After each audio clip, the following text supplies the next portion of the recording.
Hello friends, आज का जो वीडियो है वो सोशल साइंस का है, क्लास 10 का। जो आज एग्ज़ाम हुआ है उसके रिगार्डिंग आज हम इसका डिस्कस करेंगे कि क्या आंसर होगा।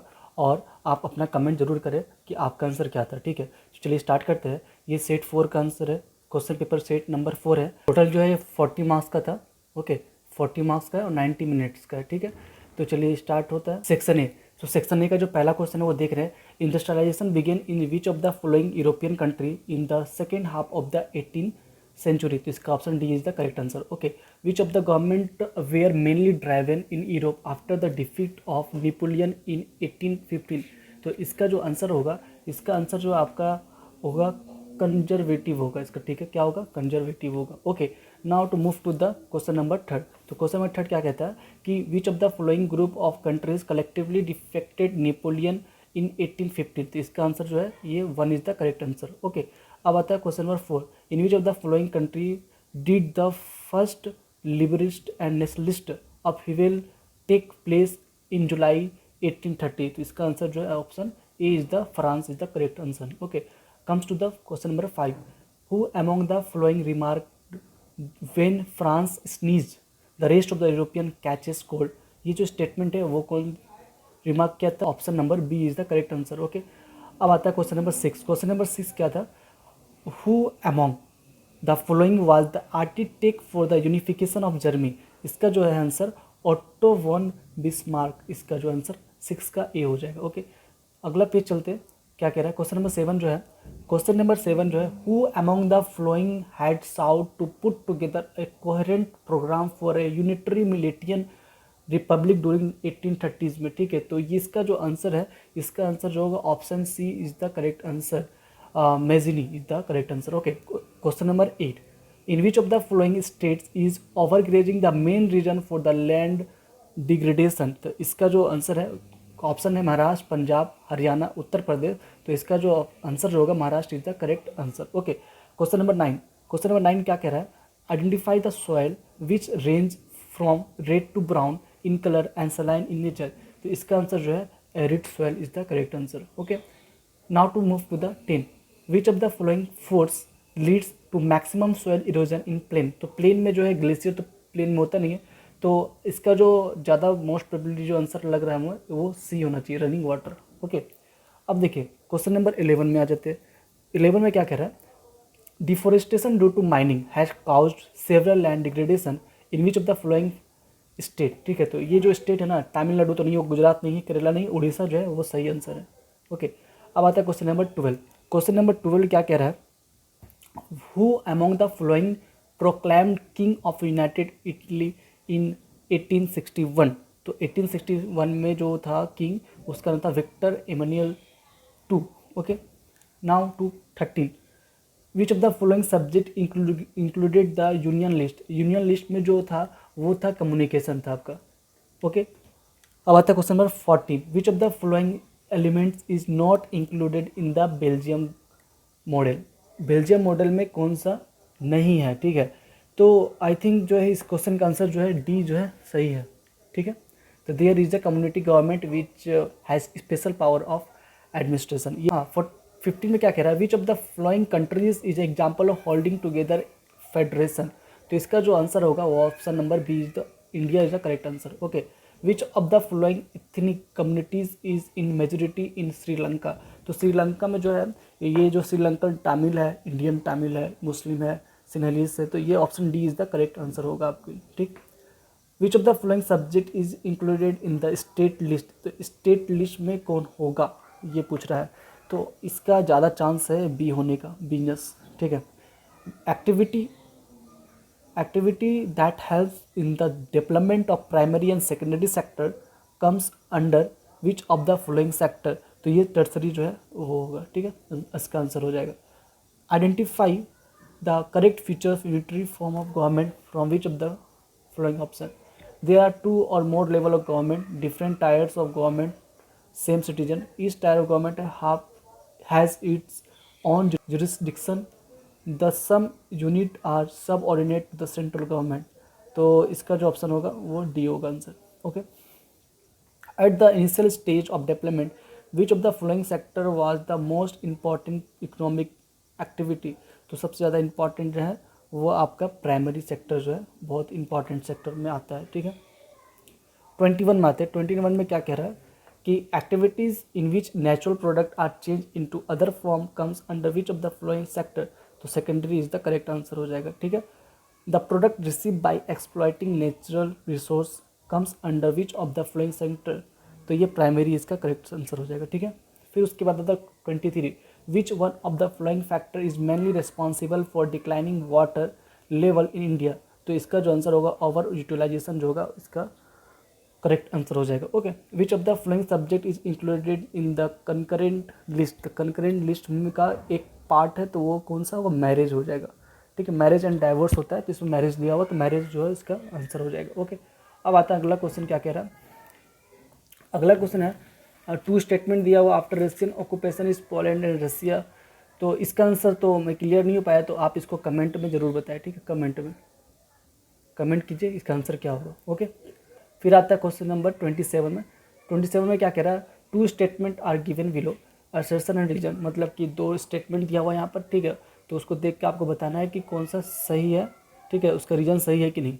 तो weavers is Silesia have led a revolt against contractors in 1845, इसका रीजन क्या था, contractor drastically reduce their payment, तो इसका करेक्ट आंसर था, इसलिए जो है इसका ऑप्शन ए जो है करेक्ट आंसर हो जाएगा, ठीक है। अब आता है क्वेश्चन नंबर 28, तो 28 क्या कह रहा है, which of the following modern aspect did the new Germany place are together emphasis, तो इसका जो आंसर हो जाएगा ऑप्शन नंबर डी, क्या हो जाएगा, करेंसी हो जाएगा, बैंकिंग हो जाएगा, लीगल सिस्टम हो जाएगा, ये इसका तीन सही है तो इसलिए ऑप्शन डी जो है करेक्ट हो जाएगा, ठीक है। Which of the following Italian states was ruled by an Italian princes house, तो इस option number D is the correct answer. Question number 13, identify the characteristic of Cavour among the following and choose the correct option, तो इसका जो he was an Italian statement, he spoke in French much better than Italian, he was tactful diplomat, he belong to a royal family, तो option number B जो है वो correct होगा। 1 2 3 जो है इसका जो है 1 2 3 ये तीनों सही है, तो option number B is correct, okay. उसके बाद आता है which of the following not a problem for resource deployment, हाँ ये देखिए इसमें से चार में से एक बताना है कि वो रिसोर्स डिप्लॉयमेंट प्रॉब्लम नहीं करता है, ठीक है। तो देखिए डिप्लीशन जो रिसोर्स में ये प्रॉब्लम करेगा, एक्युमुलेशन जो है ये भी करेगा, इनडिस्क्रिमिनेशन एक्सप्लॉयटेशन ऑफ रिसोर्स, मतलब जितना मैंने उतना यूज कीजिए तो उसमें प्रॉब्लम पड़ेगा ही पड़ेगा। इक्विपमेंट डिस्ट्रीब्यूशन ऑफ रिसोर्स, मतलब कि इक्वल जो है डिस्ट्रीब्यूट कर देंगे, इससे प्रॉब्लम नहीं होगा, ठीक है। Which of the following human activities can has contributed most in land degradation, तो सबसे ज़्यादा जो है वो ओवर ग्रेजिंग जो है ये इफेक्ट करता है, सबसे मेन फैक्टर है, ठीक है। अब फिर वही है कि रीजन बताना है आपको, ठीक है। Question number 36, power sharing is good, और रीजन क्या लिखा हुआ, it helps to reduce the possibilities of conflict between social group, तो इसका जो है रीजन सही है, इसलिए ऑप्शन ए जो है करेक्ट हो जाएगा, ठीक है। अब क्वेश्चन नंबर 37 में क्या कह रहा है, एक पेयर दिया हुआ है, पेयर में दोनों को मैच कराना है कि मतलब मैच नहीं कराना, मतलब वो करेक्ट है कि नहीं, मतलब उसका पेयर जो है वो करेक्ट होना चाहिए, ठीक है। तो इसका जो आंसर होगा वो होगा, क्या होगा पहले इसको पढ़ लेते हैं। रसिया का क्या है, यूनिटरी नहीं होगा, चाइना का फेडरल नहीं है, कनाडा का यूनिटरी है नहीं है, अर्जेंटीना का जो है फेडरल है, तो अर्जेंटीना का फेडरल होता है, इसलिए इसका आंसर जो है डी हो जाएगा, okay. Question number 39, identify horizontal power sharing arrangement among the following in modern democracy, तो different organ of government at different levels, different social groups, different parties pressure और ग्रुप एंड मूवमेंट, तो option A जो होगा वो correct हो जाएगा, okay. Question number 40 में क्या कह रहा है वो देखिए, इसमें मैच कराना है, ठीक है। तो कौन किससे मैच कर रहा है, ठीक, तो यूनियन लिस्ट जो है, यूनियन लिस्ट किससे मैच करेगा, वो डिफेंस में आता है, ठीक है। तो डिफेंस जो है यूनियन लिस्ट में आता है, तो 1 का डी यहाँ भी है, या 1 का डी यहाँ भी है, और 2 का सी यहाँ पर है, 2 का सी यहाँ, मतलब कि दोनों सेम है, तो ए और सी दोनों हो जाएगा, ओके।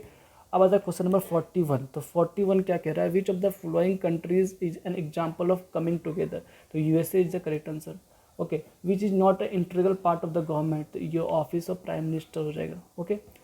और उसके बाद क्या कह रहा है, करेला has low infant mortality rate, इसका रीजन क्या है, Kerala has adequate provision of basic health education facility, इसका रीजन सही बताया है, इसलिए option A is the correct answer हो जाएगा। ठीक है, suppose there are the 4 family और उसका जो पर कैपिटल जो दिया हुआ है वो कितना दिया हुआ है, 10,000 दिया हुआ है। तो इसका जो डिटेल्स में दिया हुआ है, एक फैमिली जो है 6,000 रुपीज़ इनकम है, 8,000 से 14,000 है, और उसका जो है क्या होगा, फोर्थ फैमिली का इनकम क्या होगा, तो इसका होगा 12,000 हो जाएगा। ओके, इसका आंसर क्या हो जाएगा 12,000। कैसे लिख लेगा ये, सबको ऐड कर दीजिए ये तीनों को, इसको ऐड करने पर कितना आएगा 28,000 plus X which is equal to कितना हो जाएगा 40,000।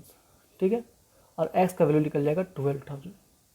ठीक, अब आता है question number 45, which of the following sector so the highest share in the GDP in India. तो टर्सरी जो है सर्विस सेक्टर जो होता है वो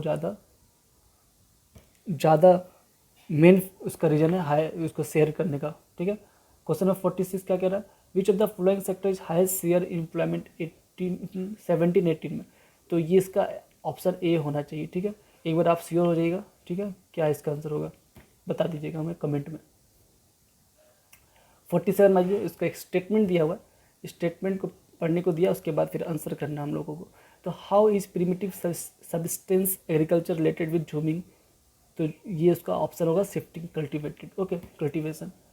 फिर उसके बाद slash and burn agriculture known as conuco which of the following countries. तो option A is the correct answer.